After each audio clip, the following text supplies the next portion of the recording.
And welcome back to Pokemon Team Creation Series. This one comes from one of my personal list. I've mentioned it before, but just to recap, not only do I have all the suggestions for the Pokemon teams videos, and even Quirk videos, and Zanpakuto videos, but I also have a list of my own suggestions that I want to get to at some point, because I love those characters, those genres, those worlds, franchises, and Magic the Gathering is one of them that I'm a big fan of. I've played the game, I'm very into the lore. And so I've done a couple characters so far. I believe I've done Jace, I've done Nicol Bolas. I might have done a couple others at this point. But we're on now to Liliana Vess. Liliana Vess in the world of Magic the Gathering. She is a necromancer. She's capable of manipulating and raising the dead and using death-based magic. She also has a history with demons. Particularly, one of her obsessions was immortality, staying young, vibrant, powerful. And to do this, she made a pact with 4 separate demons in order to do that. Unfortunately, they also had control over her soul. So, a giant portion of her arc in Magic the Gathering up until, I would believe it was Dominaria United when they killed the last demon, which would have been, how long ago would that have been? It was after the pandemic, 2021, I want to say? No, actually, it would have been before the pandemic. It would have been before the pandemic, because it happened prior to War of the Spark is what happened. So it was around 2020. So 4 years ago now, where they killed their demons, and she was enslaved again to Nicol Bolas for a while due to him being very smart. Ultimately, she was saved, and she then had to start doing some redemptive things. And right now, she's on a redemptive arc. She's currently a teacher on a plane called Acavios in a Harry Potter-esque style school called Strixhaven. But she's still a very powerful individual. No doubt about it, she is powerful. And so, what does a Pokemon team for a necromancer look like? That proves to be very tricky, as there's plenty of ghosts, there's plenty of ghouls, goblins, demons based even. Hell, I can think of a werewolf if I really had to.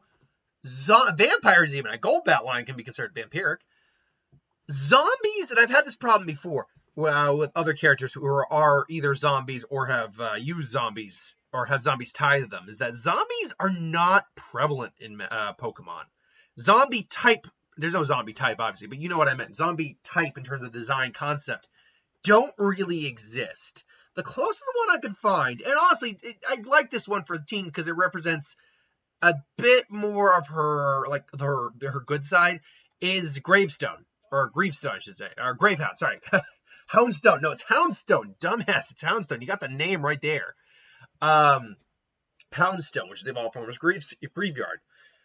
It's not really a zombie so much as it's kind of a skeleton with fur and a tombstone on its head, which, why isn't it rock because of that? We still don't have a rock ghost type. Regardless, I like it because, A, it's about as close to a zombie as you're going to get. They're also very loyal Pokemon, too. They're very loyal, which actually could go work with Liliana, kind of reforming her character a bit into someone who actually is a good person when it all comes down to it. Who's just been dealt a bad hand, also done some bad things she's not proud of, and is trying to atone for that. So I like that, and plus her caring for others, which we'll get to that in a little bit. Now, I originally had the idea of having a Mon on the team that represent each of the 4 demons that had power over her soul, but I very quickly realized, I'm like, no, that's dumb, because they would not be under her command. And plus, finding Pokemon that represented 4 very powerful, like, elder demons was a little tricky, because I have to either go with Dark or Ghost to represent demons usually. There's exceptions. And any Pokemon that would represent that would probably be like either a legendary or very powerful in its own right. Not to say that Liliana isn't powerful, but again, the idea that she's commanding the 4 demons doesn't actually add up. So this is immediately where I had to start getting creative. So what other zombie-esque Pokemon could we put on the team first off? Well, there's not really a lot in terms of zombie, but there's a couple of things we can do. One, I did decide to go with Grimmsnarl to represent kind of at least a demon, or kind of like a conglomerate of the demons all wrapped up into one. Just to represent something that kind of has more of a demonic tone to it. Granted, I could have gone G-Max Grimmsnarl, which does definitely have a more of a demonic look to it, but ultimately I just went with standard Grimmsnarl. This one's very interchangeable. You can go with just about anything on there. I did want something to represent that demon contract, though. Now, beyond that, though, she is a necromancer. She's a witch, more or less. And luckily, we do have a couple different witch-based kind of Pokemon. I could have gone Murkrow, which is definitely like a witch crow. But I went with Hatterene, a very powerful psychic fairy type. And ultimately, I think a mon that works overall well in comparison to Liliana. The femme fatale, if you will, because apparently Hatterene are actually very effed up predators. That hand tail, is actually very deadly, apparently. Beyond that, though, I also went with Mimikyu. Mimikyu, I think, is the closest you could get maybe to another zombie-esque ghost type. Because even though it's more representative of a ghost with a sheet on its head, it's a Pokemon that's just looking for love. It's looking to be loved. And Liliana, when it's all said and done, actually is kind of looking for that as well. She did, in fact, have an actual love was in love for a while with Jace, the telepath, mind mage. That unfortunately fell through. We don't know what the terms are right now. We don't know where Jace is. Spoilers for the new Murders at Markov Manor, or Karloff Manor, sorry. There is a card that depicts what looks to be Jace and how he survived the Phyrexians.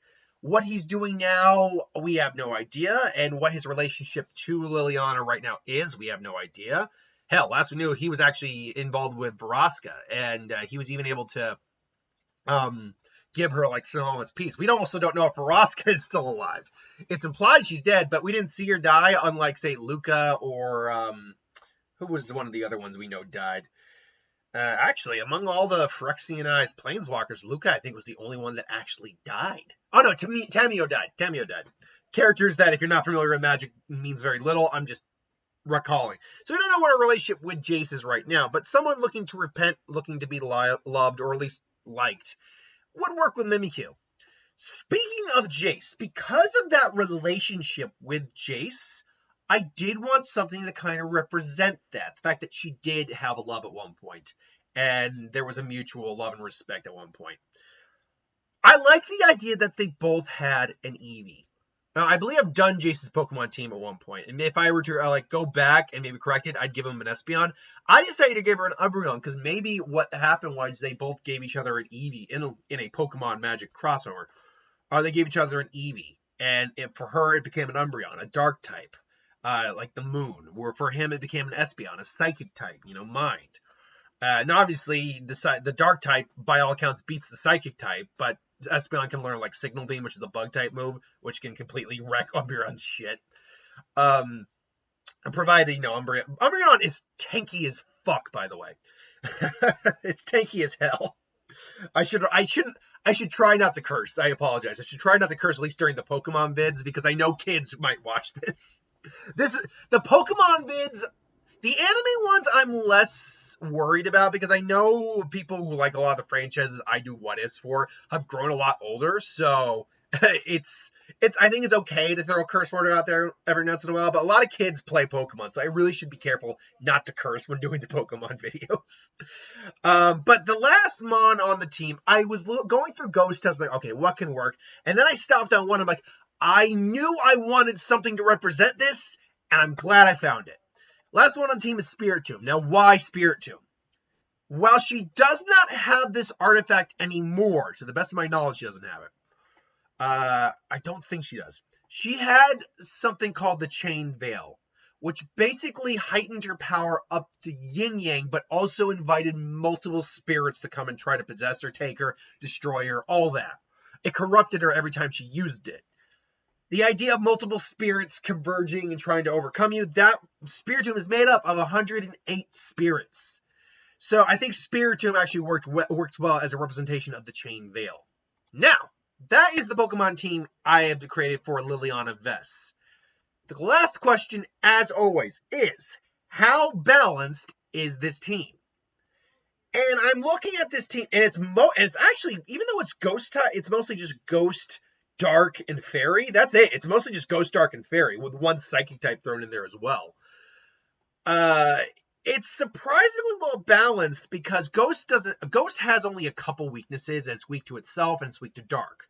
So, but the two Ghost types on the team, one is already Dark, so the Dark weakness is kicked out, and Dark is strong against Ghost. And Fairy is strong against Dark, neutral to Ghost. So Ghost is really only kind of a minor issue for this team. All right, so what about the Fairy type then? The Fairy type being weak to Steel and Poison, honestly, the Poison type, and the Steel type to a certain degree, but the Poison type and the Steel type are going to be about a problem for 50% of this team because Ghost, Dark, and Psychic have no special resistances to either of those types.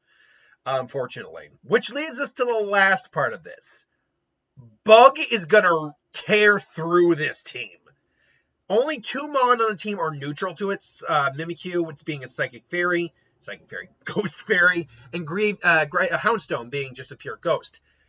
Otherwise, you got a Psychic type who's weak to Bug.